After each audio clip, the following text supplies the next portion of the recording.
갔다가 동성로 쪽으로 가서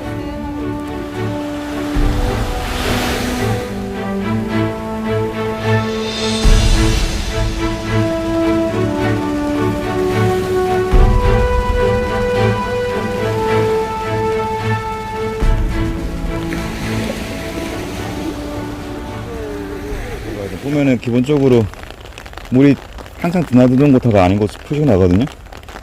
보통 이제 뭐 검은색으로 칙칙하게 되어 있는 거. 그 정도가 이제 저수생물이 주로 이제 그 조간대 들어가는 거죠. 물이 들고 나가는 곳. 우리 같은 경우에 이제 하루에 2번은 물이 들어오고 나가니까 그런 것이 표시돼. 그 위쪽은 이제 조상대라 그래서 보통 파도가 튀거나 그런 영향을 받기 때문에 이제 바다에 염기가 있어도 항상 물에 잠기지 않는 녀석도 좋아하는 거 많이 있어요. 그래서 전 세계적으로 총알고등 같은 경우 그 조상대 쪽까지 다 번져 있고, 개가 상물 사는 흔적이 없어지면서 끊어지면은 그게 이제 바닷가에 그 뭐라죠, 조간대가 아닌 일반 육상으로 이제 좀 들어가는 형태가 되는 거예요. 바위 같은 경우도 거의 수평선 쭉 그으면 이쪽 바닷가 쪽 똑같아요. 이쪽 해안으로 따지면은 해안이 이제 육지에 좀 떨어져서 이렇게 암초로 되어 있는 것들이 이 울산이나 이쪽에서부터 시작돼서 동해안으로 쭉 올라가거든요. 그래서 울산 같은 경우 우리나라 전체 해안에서 특징적으로 이제 남해에서 동해로 전환되는 본격적인 지점이 이제 울산 지역이에요.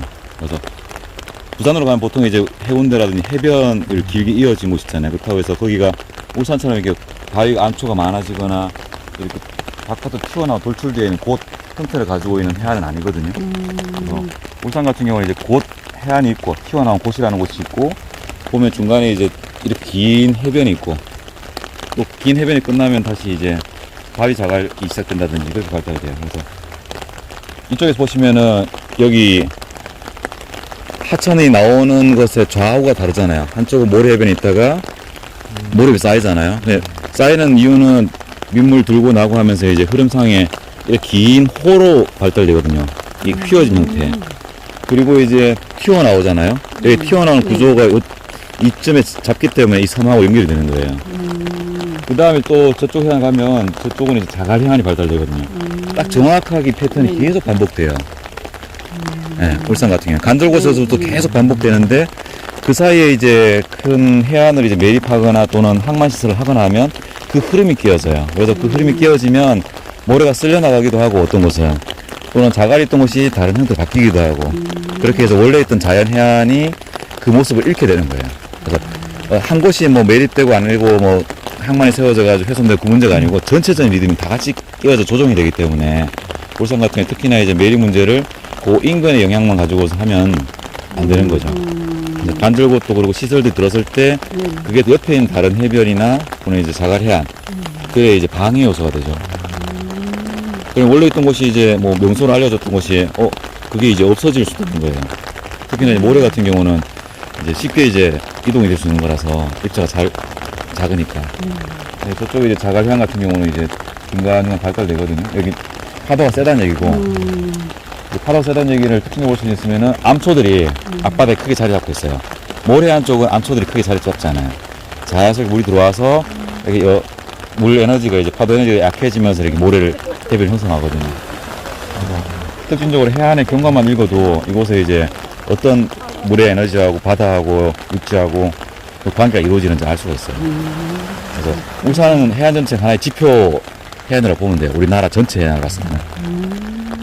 뭐 순천에 이렇게 서남해안의 갯벌이라고 하는 것이 이제 뻘갯벌, 이 가장 특징적인 해안 구조가 되듯이 여기는 암초하고 그다음에 곳과 해안이 반복되는 그 리듬이 가장 중요한 해안이에요. 그래서 이제 어떻게 보면 다양성이죠. 해안의 다양성이 좀 뛰어나다고 볼 수 있습니다. 대신에 조차간만은 남해안보다는 좀 떨어지죠. 그래서 한 2m 정도에서 왔다 갔다 하거든요. 동해안으로 가면 좀 더 그 조차간만이 줄어서 뭐 거의 이제 물이 들어오는 공간이 좁은 해안이기 때문에 여기서부터 이제 북쪽으로 올라가면서 있는 해안은 이런 하천을 띄고 있는 기수역이 되게 중요하고, 그 다음에 해안에 이제 그 조간대가 좁기 때문에 해안 개발에 있어서 특히나 이제 바닷가로 가까이 다가가는 행위가 전체 해안의 경관을 많이 망쳐요. 그래서 동해안 쪽 가면 해안 침식 문제 많이 생기잖아요. 아파트 지은 곳 바로 이제 아래로 쳐들어오는 이유가 파도레인지가 좁은 해안에 모이거든요. 울산 같은 경우 그나마 조금 분산되기 때문에 이렇게 해변, 곳, 자갈 해안 이렇게 반복적으로 나타나지만 저 동해안 이쪽으로 하면 길게 이제 모래차장이 발달되잖아요. 거의 비슷한 형태의 에너지가 이제 같이 분포되는 거죠. 그러니 그 중에 하나를 중간에 툭 끊어가지고 길게 반파제를 세우면 전체 흐름이 크게 망가지기 때문에 해안 한쪽은 침식이 되어버리는 거예요. 기존에 우리 같은 경우에 이제 개발되어 있는 시설들 같은 경우에도 계속 그 뒤에 모래 해변들의 모습 이런 것들 한번 계속 모니터링하는 거 굉장히 의미가 있어요.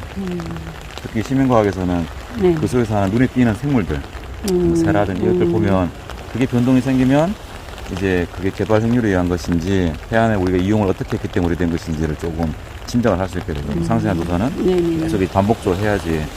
그래서 해조들이 있잖아요. 저게 이제 네네. 구멍갈파리인데 구멍? 예, 구멍이 뚫려 있어요. 파리 종류인데. 아. 예. 그래서 구멍갈파리라고 그러는데 이게 이제 실제로는 해안에도 지표 종 중 하나거든요. 그냥 오염에 강하기 때문에 저 녀석은 이제 뭐 소위 말하면 이제 오염이 강한 곳에서 잘 자라고 오염이 덜해도 잘 자라고. 뭐 만들겠네. 뭐 일단 바닷가 쪽에 있는 것들은 기본적으로는 조금 특별관리해역 쪽에서는 안 먹는 게 낫죠.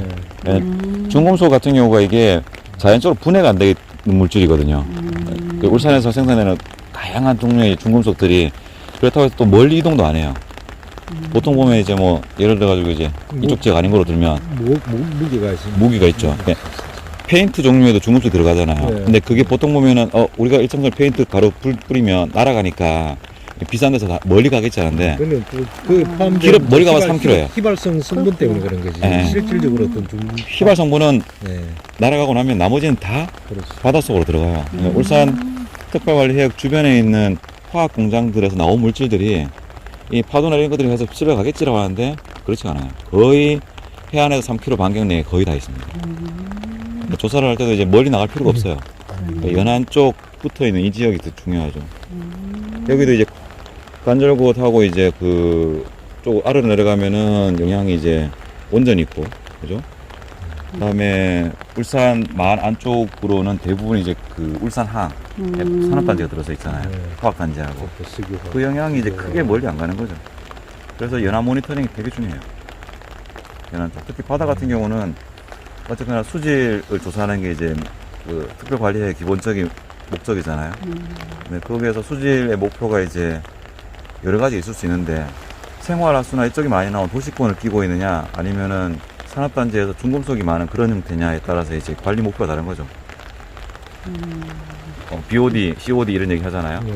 예, 압도적으로 COD 관련된 관리가 있어야 되는 거죠. 그게 목표 수치를 정하고 거기에 맞춰서 했을 경우에 생물이 어떻게 이제 복원되는지 종이 어떻게 늘어나는지 그런 것들이 중요한 과제죠. 설명 좀 해주세요. 예, 이제 보통 흔히 볼 수 있는 집게 종류예요. 정확한 종은 한번 같이 봐야 되는데 이쪽 그 울산 쪽에 특히 집게들이 훨씬 많거든요. 여기서부터 이제 동해 좀 깊은 곳에 하는 곳에는 이제 훨씬 큰 종들이 있어요. 요거는 이제 그 양발크에 거의 비슷하게 작은 형태를 가지고 있거든요. 근데 점점 이제 깊은 곳에 있는 것들 중에는 일부는 이제 한쪽 팔이 큰 경우들이 많아요. 예전에도 이제 사는 곳에서 이제 가장 가까운 곳에서 얻을 수 있는 이런 그 고동 종류들이라든지 우렁이라든지 그런 종류들의 그 죽은 것들이 이제 자기 크게 맞게끔 하거든요. 너무 커도 안 되고 너무 작아도 안 되고. 그리고 탈피를 할 때마다 이제 옮기는 거죠. 옮겨서 그 안쪽에 이제 꽉 잡고 이렇게 삽니다. 지금 이제 제 발을 자꾸 밀어내려고 지금 하는 중이에요. 이제 안 나오네. 잘 치고 나오고. 저게 죽은 고동 안에 들어가는 거지, 지금? 그렇죠. 고동을 찾아서 이제 자기들이 하는 거죠. 아, 이게 원래 자기 집이 아니고. 제가 살아있는 고등을 죽이진 않아요. 죽이진 안 하고 그냥 죽은 데만 찾아. 빈 껍질에만 들어가는구나.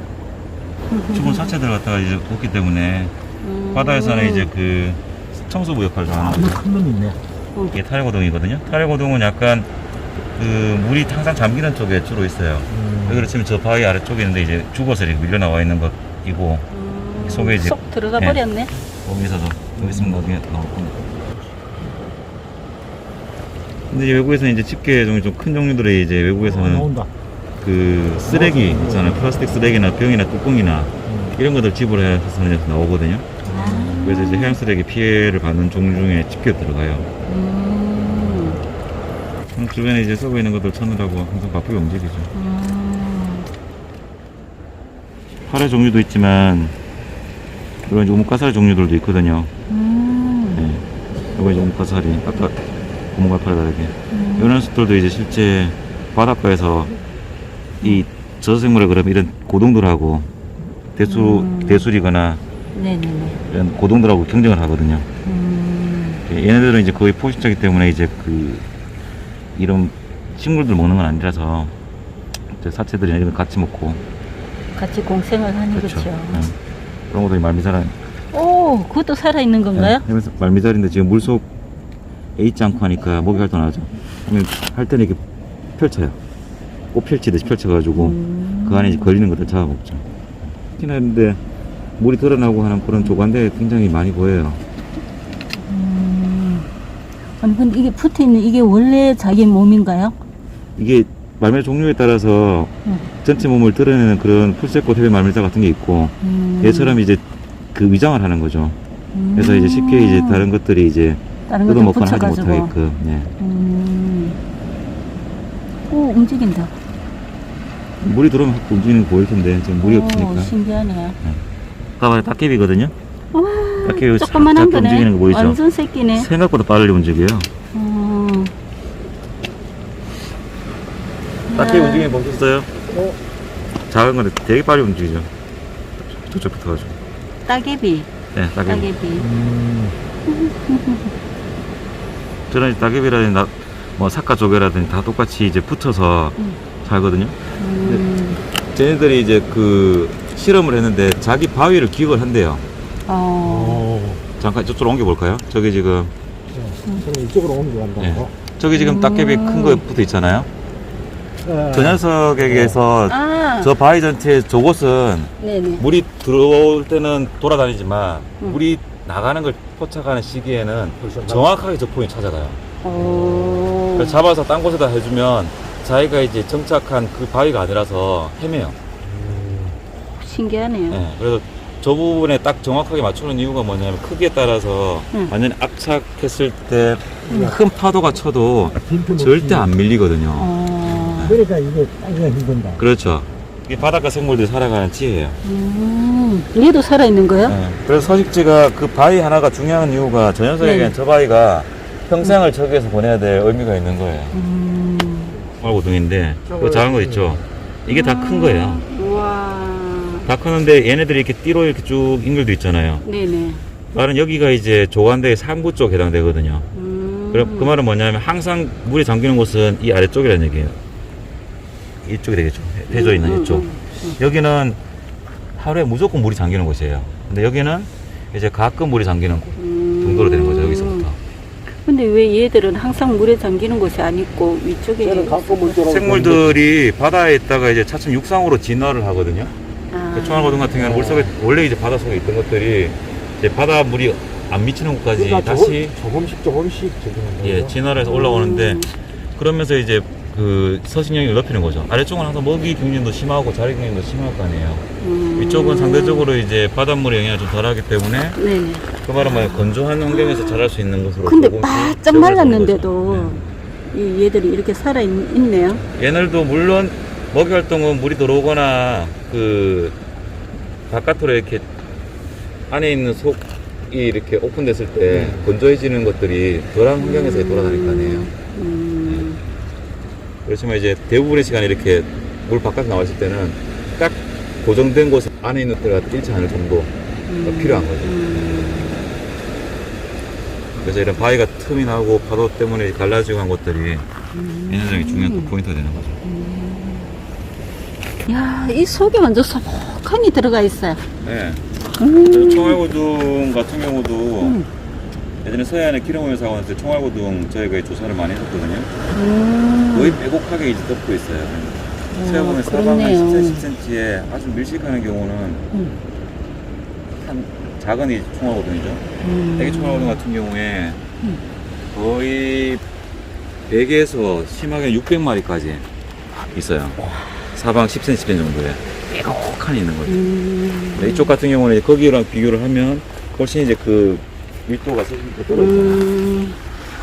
그 말은 이제 울산 바다 쪽에서 이렇게 뭐라 하죠, 영양을 섭취할 수 있는 조건이 좀 좋지는 않은 거죠. 그래서 많이 사느냐 생물이 적게 사느냐 네네. 그런 것들이 있죠. 특히 총알고등은 사람이 먹는 게 아니기 때문에 저것만 따로 환경을 조사를 하면은 조사하면은 이제 그 바다의 환경이 개선되거나 먹이 활동이 될 수 있는 정도로 영양물질이 많거나 이런 것들을 가늠할 수 있어요. 얘가 서식하는 곳은 모래가 있어야 돼요.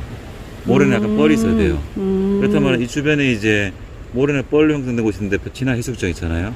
그 모래 해변에 있어서 이게 서식할 수 있는 거죠. 그 다음에 이제 성게, 보라성게 같은 경우는 네. 얘네는 해조를 먹거든요. 바닷속에 이제 풀이라고 하는 해조를 먹는데 얘들이 사는 곳은 약간 해초가 자란다는 것은 바위 안반이나 이런 곳에 부착되어 있는 해조가 많다는 거죠. 주변에 이제 바위 해안이나 자갈 해안이나 이런 것들이 있다는 얘기예요. 거기서 이제 해조를 먹고 자라기 때문에. 그래서 이 두 가지가 다 존재할 수밖에 없죠. 주변 지역에 바위도 있고 이런 모래 해변에 존재하는 것도 있고 하니까. 그래서 바닷가에 밀려와 있는 이 폐각 같은 경우는 살아있는 전시장 같은 거죠. 이 주변 그렇네요. 해변에 어떤 생물들이 사는지를 그리고 그 해안의 경관이 어떻게 조성되는지를 다 알 수가 있어요. 폐각들도 보면 이 큰 띠들이 있잖아요. 네네네. 이게 성장하면서 만들어지거든요. 그래서 자세하게 보시면 여기 몇 다 년생이다 나이네요? 이런 것들을 볼 수가 있죠. 예. 최소한 2, 3, 4, 5, 5년생 이상 되겠죠. 끝나. 딱 고등도 마찬가지예요. 고등도 보면 자세히 보면 그 성장한 그 성장 맥이 잡혀져 있어요. 나무만 나이트가 있는 게 아니고. 예, 예. 조개들도 보면은 안에 작은 조개의 모습들이 다 담겨져 있어요. 이제 큰 선들이 있죠, 그죠? 분명히 선들이 자라죠. 최초의 폐를 했을 때 각자나 요 정도 지폐 1년 만에 성장한 요 정도까지 성장하는 거죠. 제일 끝에 여기까지. 보면 생물들이 1, 2년짜리도 없어요. 오래된 것들이에요. 여기다 보면 지폐 했을 때 여기까지 자란 거죠. 첫 해에. 굉장히 빨리 자란 거. 이 첫 해에 자란 것들 다른 것도 비교해 보면은 얘는 성장의 조건이 좋았는지 나빴는지 그 해에 그런 것들을 알 수가 있어요. 자란되고 나면 이까지 자랄 정도로 이 빨리 자라는 거죠. 무조건 생물들은 크기를 갖다 키우는 게 유리하니까. 그 다음에 이제 자란 것들은 이제 보충되겠네요. 그렇게. 이제 한 3년 산 정도 되겠죠. 이거. 네네.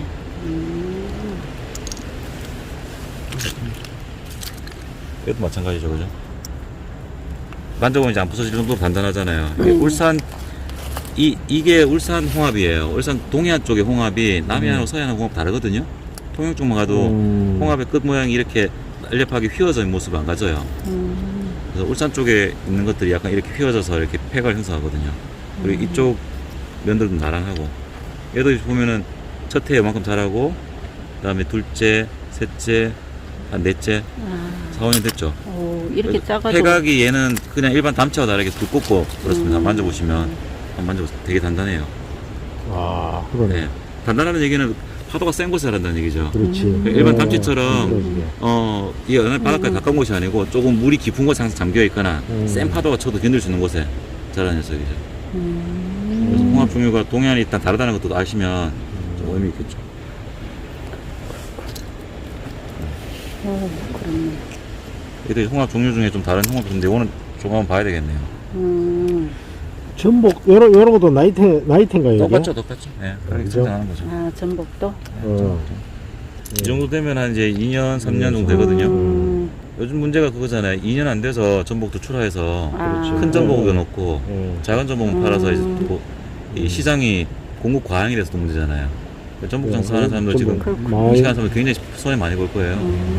선호도가 바뀌어지고 또 더군다나 전복 라면 같은 게 작은 것들이 공급되고 네. 경제성이 이제 3년, 4년 넘어가면 보관하고 사육하는 데 들어가는 그 비용이 점점 증가하거든요. 그래서 큰 것도 선호하지 않고 하는 분위기가 돼 있으니까 이제 어정쩡하게 작은 것도 많이 팔리는 거예요.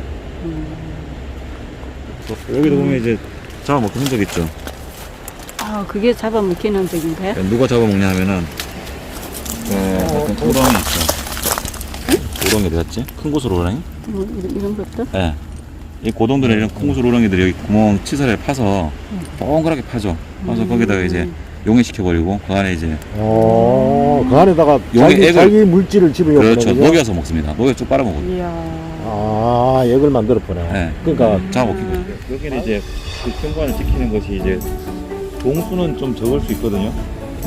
울산이 바위 위주로 돼 있고. 지금 경관 말씀하신 건 단순히 경관 말씀하신 건 아니고 그 경관에 의한 주변의 환경? 어떤 그렇죠. 생물 환경.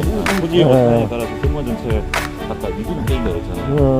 그다음에 이제 하나의 해변이 중요한 게 아니라 해변과 곧 튀어나와 있는. 그러니까 여기 모래고 자갈이고 뭐 이런 그 기본적으로 형성되는. 그 전체적으로 살펴봐야 이제 그 생태계가 나오는 거네.